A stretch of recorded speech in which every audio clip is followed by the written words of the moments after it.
first things first, we're going to be thankful that our now former housemates actually cleaned up after themselves for a change.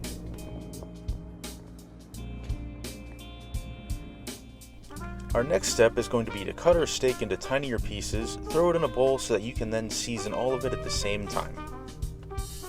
Those seasonings are going to be pepper, some garlic powder, some cayenne, and finally some steak seasoning.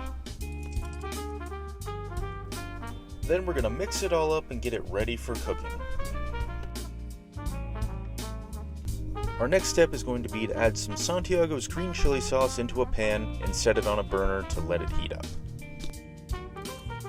If you're wondering why I'm only using one pan to do all of this, it's because only one burner on the stove actually works properly, with two of them not working at all, and the burner the green chili is on can only operate on the highest setting regardless of the knob position.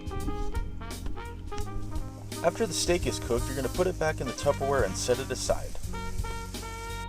Next, we're going to add one of the greatest inventions in human history, bacon.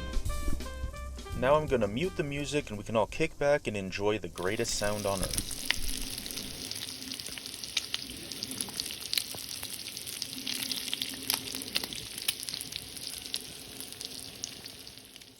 Once our bacon is nice and crispy, you're going to begin making sort of a lasagna out of the bacon and paper towels.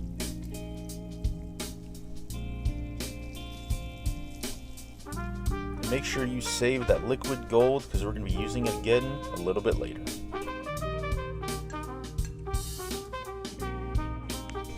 Then we're going to set our air fryer to 400 for 10 to 12 minutes to get our hash browns going. Then we're going to take that liquid gold bacon grease from earlier. We're going to use that to add some extra flavor to our eggs.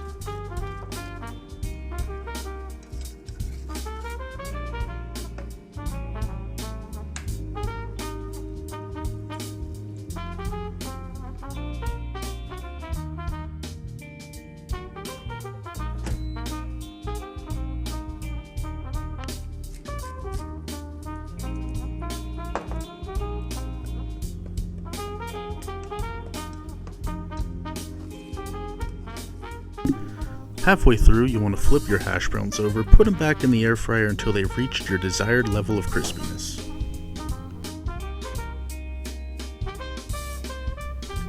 Once everything is done, begin assembling your Crunchwrap, starting with the sauce, then moving on to your meat, followed by all the rest of the ingredients.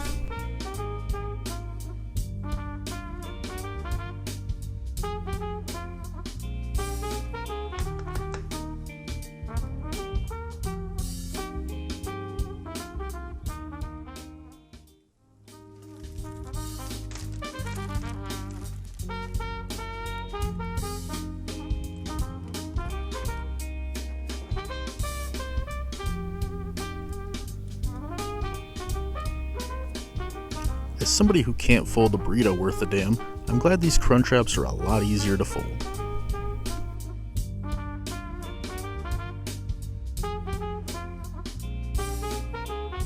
After folding, put it back in the pan to get that distinctive golden brown color.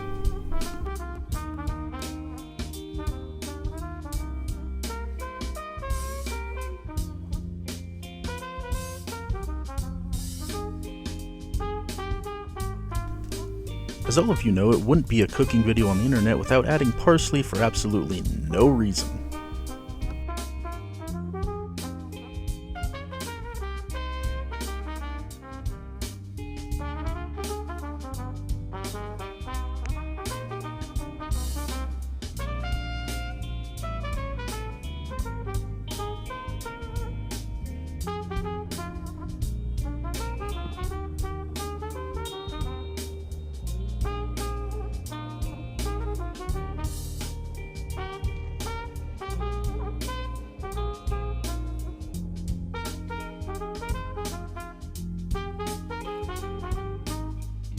And if you want to get extra fancy with it, you can drop a handful of cheese in the pan and melt it to the top of your crunch gimmick.